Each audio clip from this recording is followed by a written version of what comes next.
first thing that I want to just clear out of the way is that I'm an entrepreneur, not a professional speaker, so if it seems like I'm out of my comfort zone, I really am. Which brings me to my first topic that I want to discuss with you guys. When I was asked to talk to you guys today, I thought, everyone talks about the same stuff, they sketch this beautiful picture about entrepreneurism and startups, and there's this big hype going on all over the world on around startups.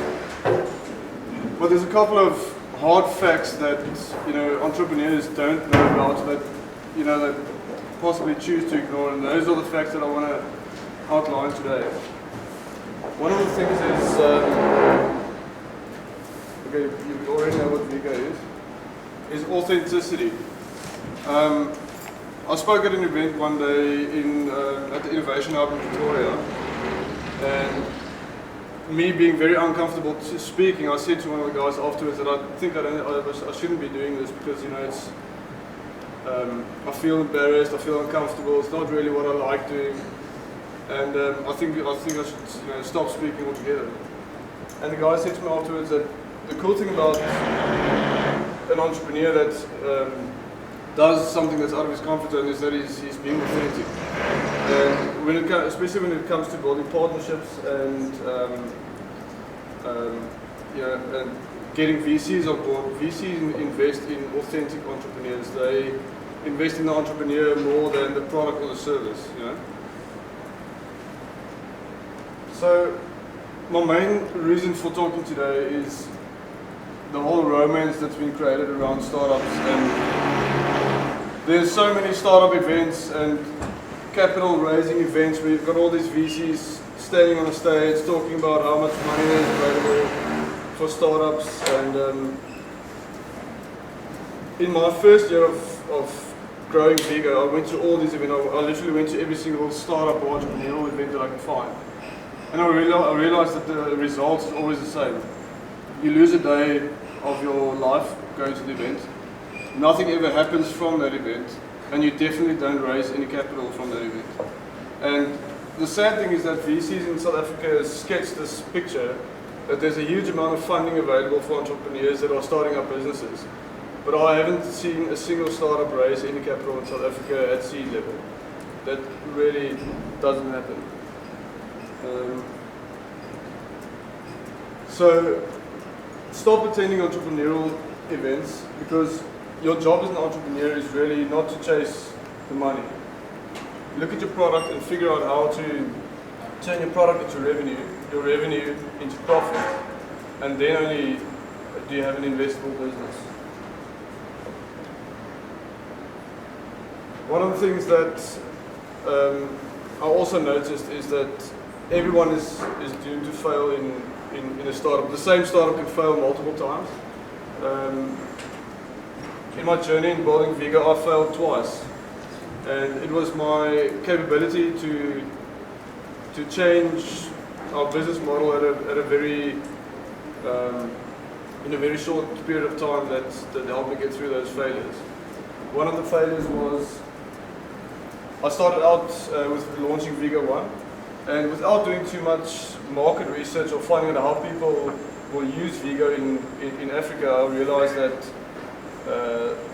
93% of internet usage in Africa is mobile, and at that time the version 1 of Vigo wasn't mobile friendly at all. So after we spent at that stage I think we spent about R1 million on R&D, I realized that my product is not going to work in Africa because it's not mobile.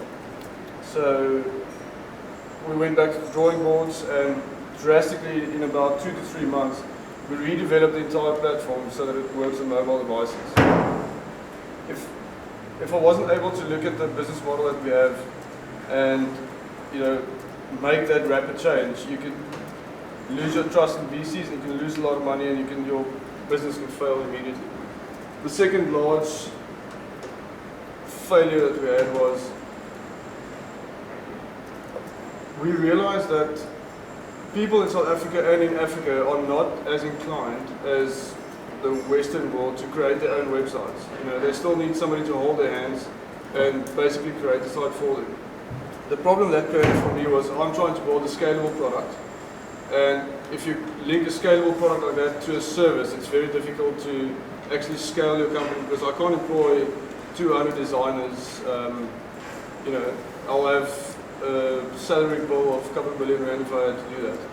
So what we did was, I did a bit of research on job creation and employment programs, and I realized that there's a lot of government funding available for you know, job creation programs.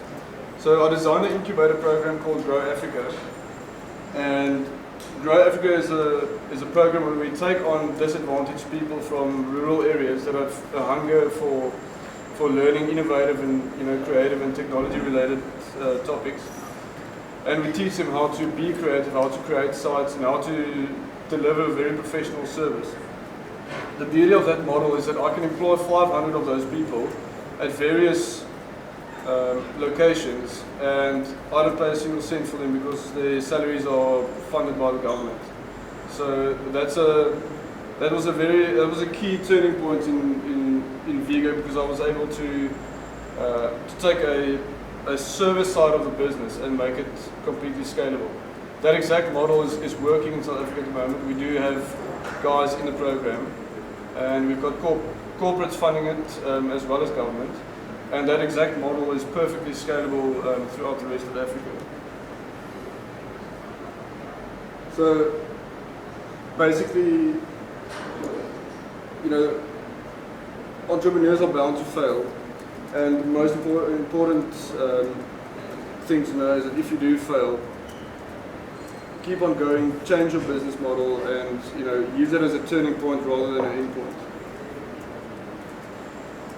So raising capital in South Africa, in my opinion, is fairly impossible for startups. I read an interesting fact that in America, which is one of the easiest countries to raise capital in, 0.06% of startups get funded. So last year there was 500,000 startups in America, and less than 300 of them actually got funded. So your chances of you know, raising capital is very slim. And I think the problem in South Africa was created by all these big entrepreneurial and VC events, because they give entrepreneurs a lot of hope at an early stage, you know, that there's a lot of capital available. The problem is there's a lot of capital available for growth funding, but at seed level you really need to focus on the product that you're developing and you know, understanding your business model, and rather than chasing the funds. So there's also a thing like too much funding. One of the great things that I admire about the way we managed to acquire funding for Vigo is we didn't go out at the first round and try and get as much funding as we possibly needed, or as we could. We just got enough funding to cover our operations, and we basically have a drawdown deal with our VC that you know, we can spend money as we need it, so that we can keep our initial fundraise as little as possible. Because what entrepreneurs also don't understand is that for every round of funding, you lose a big part of your business. So if you keep your initial fundraise as small as possible, you know, the value of your company increases a lot more. So by the time that your company is really ready for raising capital, you know, you've got a much higher valuation. So my message here for this is stop chasing the money. Get your product in the market first, build the right partnerships for rolling out your product, test and retest your business model, only then are you ready to speak to investors. So what we did was, instead of saying, okay, we're going to spend 4 million rand on marketing, our business model is built around building partnerships with large corporations. That allows us to get access to large databases of businesses. And the great thing about that is we take on small chunks of those clients at a time, so that we can test and retest our model and also our product. Because you learn a lot about your product once your product is in the market. The problem is if you start off with a massive campaign and you spend millions on marketing and there's something that you need to change, it's often too late, and you end up wasting a lot of money. So, is there anyone in the room that's raised capital before? Yeah? Anyone else? So, this is a thing that startup entrepreneurs often overlook and probably don't even think about when they start a company, is your due diligence. I only recently, we're in the process of going through our second round of capital raising, and we're busy with the due diligence process. And it shocked me the amount of work that goes into a due diligence process. You have a stack of documents this high that you need to produce, you need to go through that process, and most startups don't have that process, or don't have those documents. So that's one of the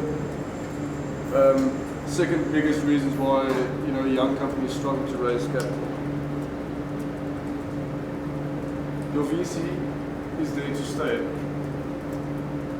A big mistake that I made very early in my journey with Vigo is that I went for the first VC that I could find, or that was willing to invest. And the problem is, if your VC doesn't, if they don't share your vision of the company or understand the space that you're working, you end up in a situation where you disagree with your VC all the time and you're never on the same page, and that's really, really bad for the business. So revisit your business model regularly. I think Vigo's business model changes at least every 6 months, because things keep on changing all the time. A certain business model might work at a smaller scale, but as your business grows, you realize that your current business model doesn't work for a larger audience, and you need to change, or there might be third-party factors in the industry that forces you to have to change your business model. So one of the most important things I reckon is to, on a regular basis, revisit your entire business model and make sure that it works. One of the key factors that led to the reason why Vigo is such a great success is because of the mentors that I've surrounded myself with. This is the most important thing that I think entrepreneurs are overlooking. They keep on chasing the money, but they don't realize that once you have the money and you can have the best product in the market, if you don't have the right support around yourself as an entrepreneur, then you're pretty much doomed to fail. I've surrounded myself with mentors on the finance side of business, mentors on the tech side of business, even mentors at a personal level, because life as an entrepreneur gets really tough, and if you don't have someone that's just looking after you personally, you can easily lose sight of the goals. So I would like to show you what our pitch deck looks like, what we're currently working on. The capital round that we're going after now will take our company to 100 million rand valuation, and this is although this slide deck is not 100% complete, I'd like to show you what it looks like. Vigo, we reckon it's the sexiest startup in Africa. That's a content space. Most important part of a slide deck is obviously to have a contents page and to number all your pages. Our contents and numbering is not done yet because we're still busy building this document. So 80% of businesses in Africa fail due to the lack of knowledge, affordable tools, and not being able to reach the vast online audiences that are available to them via the internet. Millions, can you hear me if I'm talking that way? Millions of African entrepreneurs are desperate to get their businesses, services and products online to access an online market of 297 million users. So the competition that we have globally is, just to name a few, is Wix, Squarespace, Weebly, Web.com, and GoDaddy. The problem with those guys is that most of them are not 100% mobile friendly. Most of them don't understand the African landscape, and African entrepreneurs are not able to use those platforms because they really are just too difficult to use. They're very, very complicated. So Vigo is an award-winning do-it-yourself website building tool that allows anyone to create their own website with any device, mobile, tablets, or laptops. It's the first of its kind in Africa, and it's developed by Africans for Africans. With Vigo's easy-to-use e-commerce tools, you can easily set up your online shop in a few minutes. got a thumb, create a website from your mobile phone and reach your customers on the devices they use. Our revenue model is subscription based, which is good because it's annuity income, and our pricing ranges between 99 Rand a month and 199 Rand. This is a list of successes that we've had in the first 2 years. We founded the company in 2013. We've spent 3 million Rand on R&D. We've signed a really great partnership with Microsoft. They've really contributed in an enormous way to the growth of Vigo. Vigo 1 was launched in August 2013, and the mobile version, Vigo 2, was launched in June 2014. We are currently in the development of Vigo 3, and we only started with our sales and revenue in August 2014. So for the first basically year and a half of Vigo, our core focus was R&D. We recently signed a really great deal with Nedbank. Nedbank is offering Vigo as a service to Nedbank clients, and we launched the Grow Africa Incubator. We currently have 2,600 users. We've won 3 great awards: the MTN App of the Year Award, Technology Entrepreneur of the Year Award, and also the South African Small Business of the Year. That's our current partners. And like I said earlier, this is key to our growth, because partners allows us to gain access to large databases of customers without spending millions on marketing. So another massive success for Vigo is our high conversion rate. We've got a conversion rate of 15%, which is about 12 to 13% higher than the global average of 2 to 3%. That's basically what our previous revenue growth looks like. We've got a very consistent growth in revenue each month.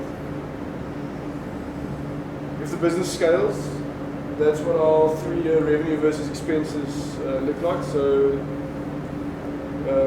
the bigger we scale, the bigger the gap grows between our income and our expenses. That's our executive team. I won't run through that now. An advisory board. We've got Wayne Stocks, Catherine Young, Chris Woods, Stewart Walter, and Neil Henriksen on our advisory board. An advisory board is a very important thing for a startup, because obviously, if you're not a profitable business yet, it doesn't make sense to have a board of directors and pay people salaries to give you advice. So an advisory board is a great thing, great way to get professional people in the right fields involved in your business, and help you grow the business. So just a couple of things that's currently happening in Vigo. We are in final round negotiations with the largest domain registrar in Southeast Asia to roll out Vigo across their database of 800 million domain names. We're in the process of working with Intersect to integrate their bank-grade security into our e-commerce platform, which will make us one of the safest e-commerce platforms to trade on in the world. And a very unique product that we're packaging for Africa is we've partnered with Africa Finance Bank to offer financed Vigo sites to our African entrepreneurs. So this will allow us to roll out pretty aggressively throughout Africa, as cash flow is quite a big problem to African entrepreneurs, but this allows us to finance sites for them. The rest of the document is still to be completed, but that's basically what our pitch deck looks like for our next capital raise. Cool. That's it.